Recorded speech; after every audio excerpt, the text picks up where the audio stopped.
Assalamualaikum warahmatullahi wabarakatuh. Alhamdulillahirabbil alamin. Asyhadu an la ilaha illallah wa asyhadu anna Muhammadar Rasulullah. Allahumma shalli ala sayyidina Muhammad wa ala ali sayyidina Muhammad. Amma ba'du. Rabbi israh li sadri wa yassir li amri waludatan min lisani yafqahu qawli. Apa kabar rekan-rekan? Masih bersama kami Sukamto Sastrodimedjo. Hari ini mencoba menanggapi berbagai kekaitan dengan perkoperasian yang ada di Indonesia. Nampaknya sempat terjadi beberapa tarik ulur yang berkaitan dengan pengawasan. Ya. Semula pengawasan memang dimasukkan di arena Dinas Koperasi, Menteri Koperasi. Tetapi ini naga-naganya mau diarahkan ke OJK, Otoritas Jasa Keuangan. Nah, ada apa ini? Dulu beberapa waktu sudah kita bahas yang berkaitan dengan koperasi. Mungkin ada oknum yang nakal, ada koperasi yang abal-abal, ada yang koperasi bermasalah. Tetapi mayoritas koperasi memang baik, positif. Seandainya ada 1000 koperasi yang jelek 10%, 20%, anggaplah itu wajar. Idealnya yang 20% itu dibersihkan atau dibenahi. Sedangkan yang sudah baik memang harus ditata lebih baik. Tentunya peran pemerintah dan pihak-pihak terkait harus hadir. Nah, tetapi coba kita ikuti informasi dan berbagai catatan kecil disuarakan beberapa teman jaringan di media sosial atau di media online. Otoritas Jasa Keuangan atau OJK ini rencananya akan terlibat mengawasi koperasi. Ini hadir di rancangan undang-undang yang sedang digodok. Nah, rancangan perihal undang-undang tentang pengembangan dan penguatan sektor keuangan. Kami ulang, pengembangan dan penguatan sektor keuangan atau RUU P2SK. Nah, ada sinyal dari Menteri Keuangan Ibu Sri Mulyani bahwa penguatan pengaturan dan pengawasan sektor keuangan terlihat dari mandat yang diberikan dalam RUU kepada OJK, Otoritas Jasa Keuangan. Ini yang sempat menjadi perdebatan kecil atau yang sempat menjadi keraguan bagi teman-teman aktivis dan pelaku koperasi. Kenapa sih ke tidak dinas koperasi saja? Kenapa OJK? Padahal kami ini kan mikro, lembaga non perbankan, diatur dengan prinsip-prinsip koperasi. Sedangkan keputusan kami yang tertinggi itu di rapat umum, ya anggota, di RAT, di rapat anggota tahunan dan segala macamnya. Kenapa diarahkan ke OJK? Nanti teknisnya kayak apa? Nah, ini masih banyak menjadi catatan dan juga menjadi permenungan bagi teman-teman aktivis koperasi. Nah, OJK memang diberi mandat untuk melakukan pengaturan dan pengawasan. Ini yang sampai detik ini menjadi catatan. Nah, kenapa ini? Ada apa ini? Ada misi apa ini? Kadang-kadang kita punya praduga. Mungkin praduga yang mungkin agak kurang enak. Apakah koperasi ini mau diarahkan ke kapitalisasi? Ataukah bahwa koperasi ini akan menjadi kapitalis kecil? Padahal kalau prinsip koperasi sebenarnya dari anggota untuk anggota dan tentunya demi kesejahteraan anggota.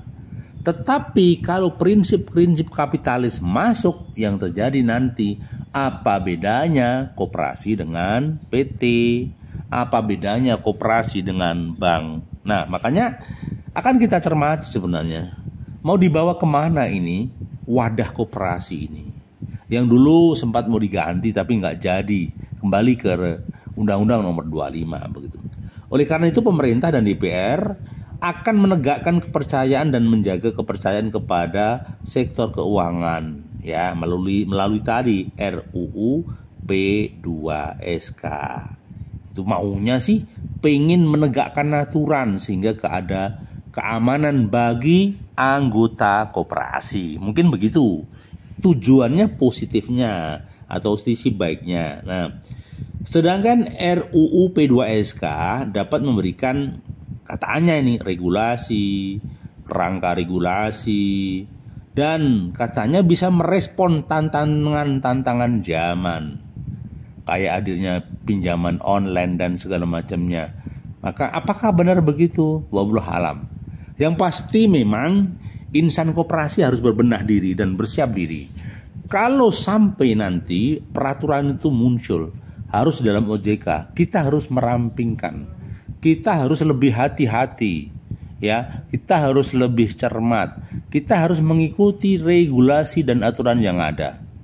Maka bisa dipastikan, biarpun nanti teman-teman koperasi kalang kabut, harus pembenahan, harus penyesuaian. Tetapi seandainya itu terjadi, apapun bentuknya, kita harus berjalan dengan baik. Sedangkan aspirasi sudah disampaikan oleh perhimpunan PMT, kemudian asosiasi dan segala macamnya.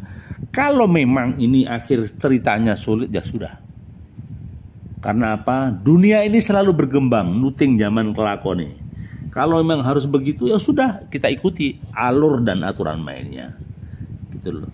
Dalam kesempatan yang sama, pernah Menteri Koperasi ya pernah menuturkan saat ini ada 30 juta UMKM yang belum bisa mengakses pembiayaan formal dengan persyaratan kolateral ya. Jadi ini yang dicermati. Tidak tahu ini datanya mungkin capable tadi dari mana, kita nggak ngerti ya. Jadi hanya catatan-catatan kecil. Karena dalam daftar inventaris masalah RUU P2SK ya PPSK ya P2SK, pihaknya akan mengusulkan kompartemen khusus ya untuk mengatur koperasi. Ya, karena koperasi ini memang beda ya.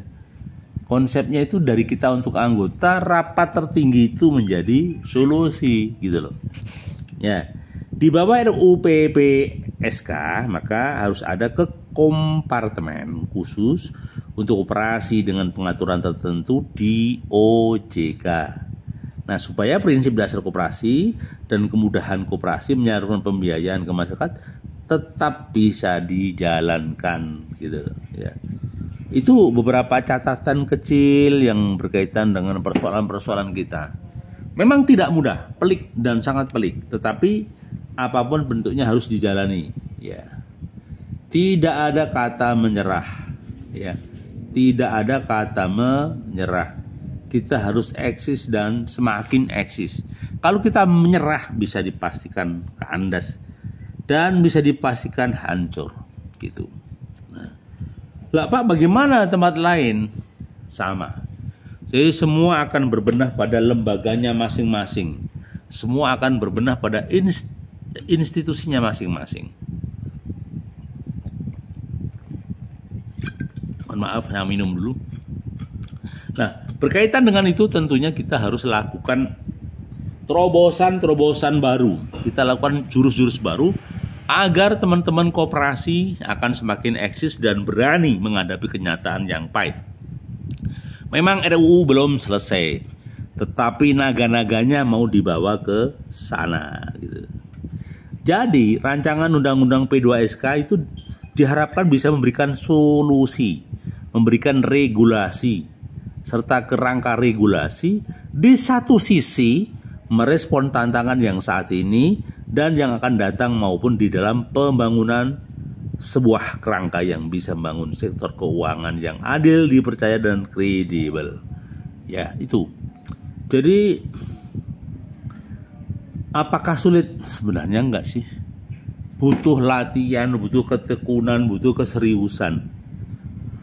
Apapun kalau serius pasti lancar, tapi kalau tidak serius ya tidak lancar. Nah, di bawah RUU PPSK maka harus ada kompartemen khususnya untuk koperasi dengan pengaturan tertentu di OJK.